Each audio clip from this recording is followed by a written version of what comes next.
Michel, archange, défendez-nous dans le combat. Secourez-nous contre les méchancetés du démon. Que Dieu lui fasse sentir son empire, ainsi nous prions. Saint Michel, prince de la milice céleste. Ave Maria, paix et bien à vous tous, frères et sœurs bien-aimés. Heureux de vous retrouver en ce dernier jour du mois de septembre, le mois consacré aux anges et aux archanges. Bonne fête encore à tous ceux et celles qui sont à l'honneur, ceux qui portent les prénoms Michel, Gabriel et Raphaël. Aujourd'hui, c'est Saint Jérôme que nous célébrons à la fin de ce mois de septembre. Bonne fête donc à tous nos frères Jérôme et nos sœurs Jéronyme et tous ceux et celles qui en ce 30 septembre se rappellent un événement important de leur vie. Nous avions commencé à parler des saints anges gardiens et aujourd'hui nous allons continuer notre réflexion à partir des documents de l'Église et de la vie des saints. Alors, quels sont les avantages spirituels que nous procurent les soins vigilants et continuels de nos anges gardiens? C'est le thème que nous allons aborder aujourd'hui.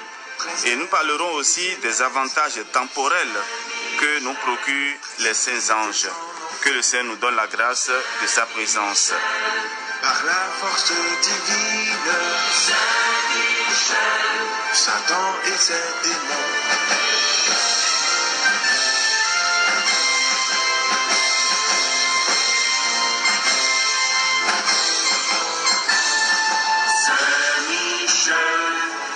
Les avantages spirituels que nous procurent les soins vigilants et continuels de nos anges gardiens.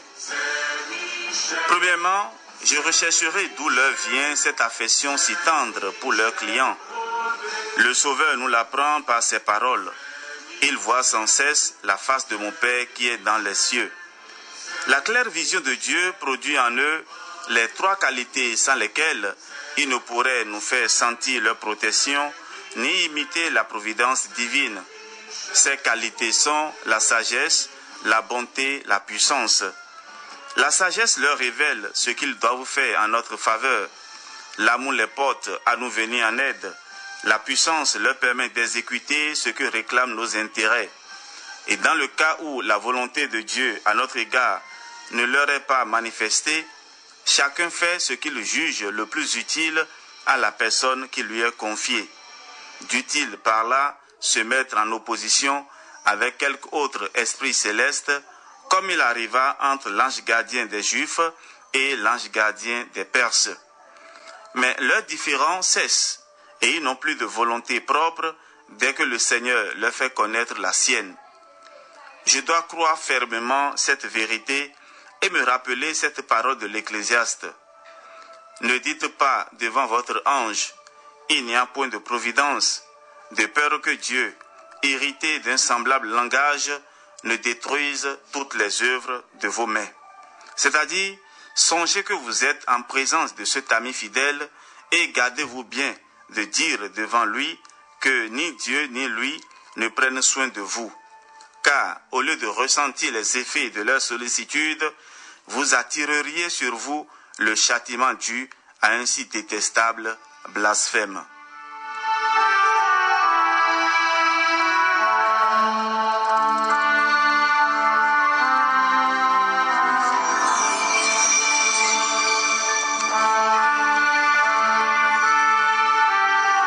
Deuxièmement, je passerai ensuite à la considération des effets merveilleux que l'intervention des anges produit dans l'ordre spirituel. On peut les réduire aux trois fonctions hiérarchiques mentionnées par Saint Denis: purifier, illuminer, perfectionner.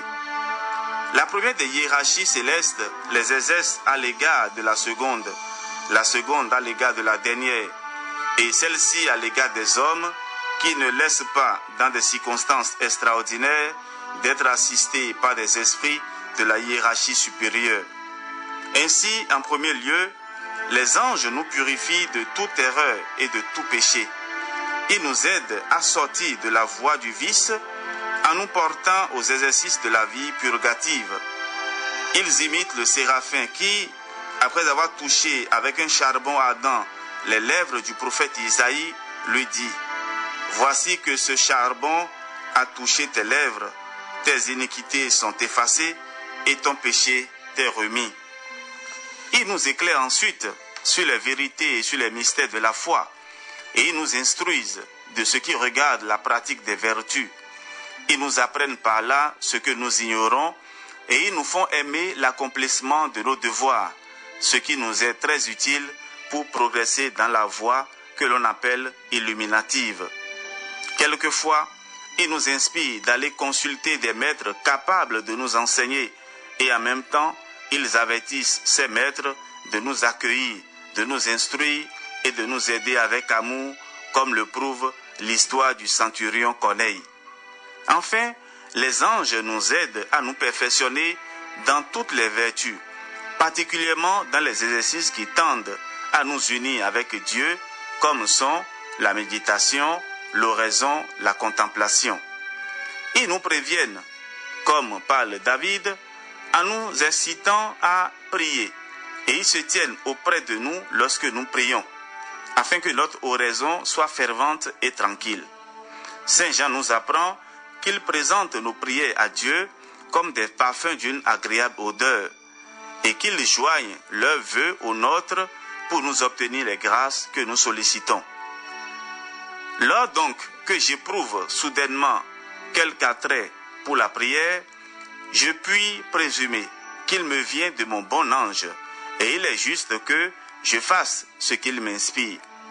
Il faut aussi qu'à l'exemple du roi prophète, je loue, j'adore, je glorifie le nom du Seigneur en présence des anges, sans perdre le souvenir de ces témoins invisibles, craignant d'entretenir devant eux des pensées que je rougirais de laisser paraître devant les hommes. Autrement, comment pourrait-il offrir à Dieu mes prières?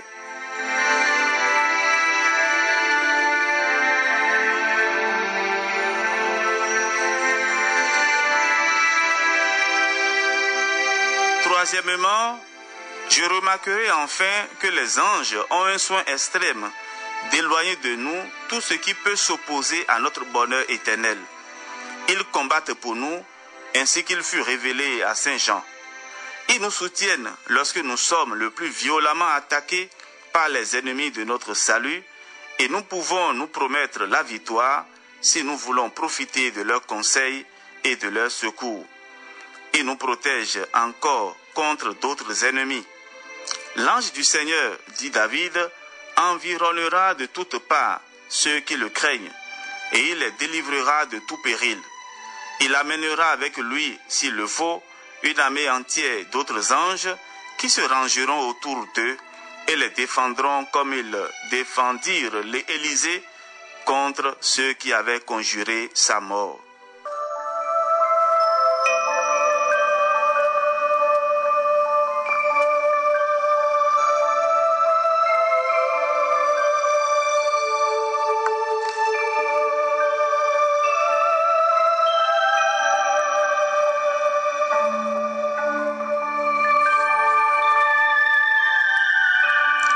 Frères et sœurs bien-aimés, nous venons de parler des avantages spirituels que nous procurent les saints anges gardiens. À présent, nous allons nous intéresser aux avantages temporels.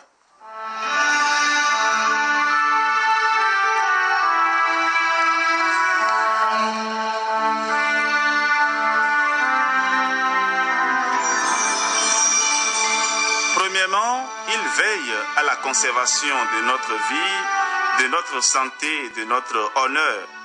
Il pourvoit à notre nourriture, à notre vêtement, à notre logement, selon le rang que nous occupons dans le monde et suivant les dispositions de la divine providence.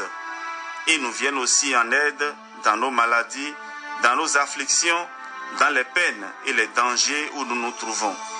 Soit qu'il nous délivre tout à fait de ces maux, soit qu'il se contente de les adoucir, de nous consoler, de nous encourager, soit qu'il nous envoie des personnes charitables capables de porter remède à nos souffrances ou de relever notre courage abattu. Enfin, ils intercèdent pour nous auprès de Dieu et ils s'acquittent avec une diligence et une affection incroyable de tout ce qui regarde leur emploi. Nous en avons un exemple remarquable dans tous les bons offices que l'archange Raphaël rendit au jeune Tobie. Il le délivra d'un poisson monstrueux qui allait le dévorer et l'encouragea à le saisir. La chair du poisson leur servit de nourriture pendant tout le voyage. Le cœur, mis sur des charbons, chassa le démon Asmodée qui prétendait étouffer Tobie le fils, et le fiel appliqué sur les yeux de son père, qui était aveugle, devait lui rendre miraculeusement la vue. Ce n'est pas tout. Il recouvra une somme qui était due à Tobie. Il procura au jeune homme une alliance honorable. Il lui donna de sages avis avant et après son mariage. Enfin, il le laissa riche, content et heureux dans la maison de son père. Ce que cet ange fit pour Tobie d'une manière visible, chacun des anges gardiens le fait d'une manière invisible en faveur de celui qui lui est confié. Je puis donc adresser à mon fidèle protecteur ces paroles de Tobie. Quand je me donnerai à vous comme esclave, je ne rencontrerai qu'imparfaitement vos bienfaits. Je m'abandonne entièrement à votre conduite. Achevez, ange béni, l'œuvre que vous avez commencée. Prenez soin et de mon corps et de mon âme jusqu'au jour où vous m'introduirez dans la maison de mon Père céleste, riche et heureux pour l'éternité. Deuxièmement, j'examinerai de quelle manière je dois témoigner à mon bon ange ma reconnaissance pour tous les soins qu'il me prodigue. Il est juste, avant tout, que je pense souvent à lui, que je le regarde comme présent et comme le témoin de toutes mes actions. Que par conséquent, je prenne garde de rien faire, même quand je suis seul et dans un endroit retiré qui puisse blesser les yeux d'un si saint ami. Saint Paul recommande aux femmes d'avoir dans l'Église la tête voilée par respect pour les anges. Je dois, pour le même motif, moi qui en ai toujours un à mon côté, être chaste, modeste, tempérant, composé dans toutes mes actions, soit publiques, soit secrètes. De plus, il m'importe grandement de traiter et de m'entretenir fréquemment avec lui, car, comme il est pour moi un protecteur, un maître, un conseiller, un ami, un compagnon, la raison demande que je lui témoigne de la confiance et de l'amour. Je m'adresserai donc à lui, tantôt comme à un maître habile qui m'instruira, tantôt comme à un sage conseiller qui me dictera ce qu'il faut faire, tantôt comme à un puissant protecteur qui me sauvera du péril, tantôt comme à un fidèle ami qui me consolera dans mes peines. Tour à tour, je le remercierai des bons offices qu'il me rend. Je me réjouirai des biens qu'il possède. Je bénirai Dieu de ce qu'il a prédestiné à la gloire. Et parce qu'il s'absente quelquefois pour retourner au ciel, sans néanmoins me perdre de vue, ni abandonner le soin de ma conduite, je le prierai instamment de revenir au plus tôt et de demeurer auprès de moi. Sa bonté est si grande qu'il ne manquera pas de se rendre à ma prière. Et quand il sera de retour, il me fera sentir sa présence par les consolations et les joies célestes qu'il répandra dans mon cœur.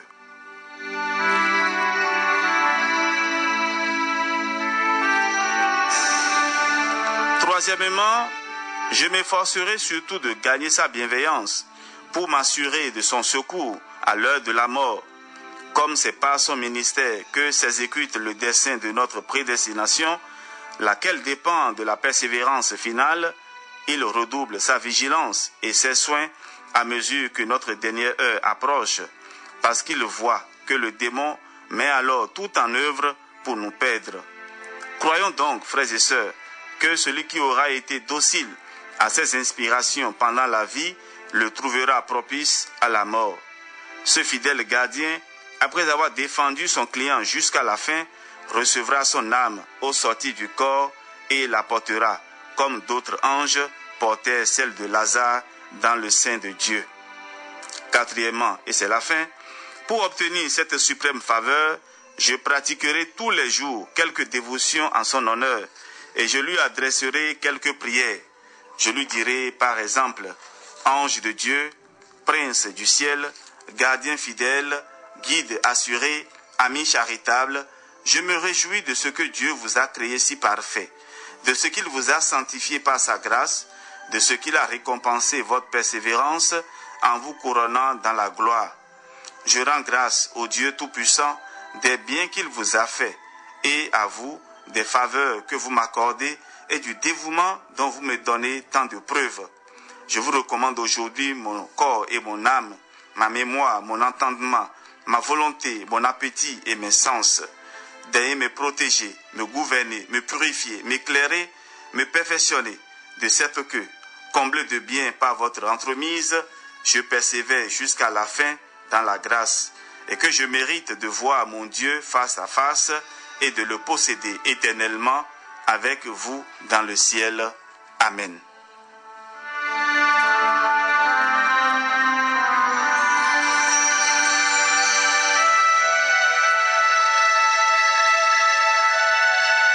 C'est avec cette prière, frères et sœurs, que nous clôturons notre méditation sur nos saints anges gardiens.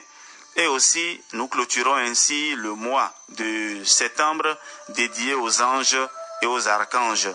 Que le Seigneur vous bénisse et vous protège, au nom du Père et du Fils et du Saint-Esprit. Amen. On se retrouvera au premier jour du mois d'octobre pour parler du Saint-Rosaire, de la bienheureuse Vierge Marie et de la mission que Dieu a confiée à chacun de nous. Frères et sœurs bien-aimés, soyez bénis et que le Seigneur vous bénisse encore. Amen.